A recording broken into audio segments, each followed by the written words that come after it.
Aabot sa 650 kilos na isdang buraw na tinatayang may estimated market value na 97,500 pesos ang nakumpiska ng isinagawang operasyon ng Law Enforcement Operation ng BFAR 4A, FPLEG, Western Seaboard at NAV4 Sul, PCG, CGIU, CGS Southern Quezon at CGSS Lucena sa Dalahican Peaceport.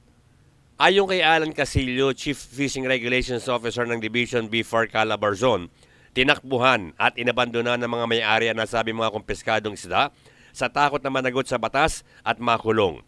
Ang mga nasabing kumpiskadong isda ay positibong huli sa illegal blast o dynamite ayon sa resulta ng pag-usuri ng BFAR. Dinala ng BFAR ang mga huling isda para sa tamang dokumentasyon at disposisyon. Binalaan ni Chief Casillo ang mga nanguhuli at mga nagtitinda ng mga ganitong uri ng isda na huli sa illegal na pasimula pa lamang ang ginawang operasyon sa Dalahican Fishport. Kaya dapat nang tigilan ng mga gumagawa nito ang gawaing illegal para hindi sila managot sa batas. Ayon pa kay Chief Casillo, ang operasyon ay ikinasa dahil sa impormasyon mula sa mga nagmamalasakit sa Tayabas Bay na mga mamamayan ng Lucena na mga nagtitinda ng mga legal na huling isda na naapektuhan sila ng talamak na bentahan ng mga huli sa dinamita o blast fishing. Bert Abrigo nag-uulat para sa DCDG 96.7 Destiny Radio at your service.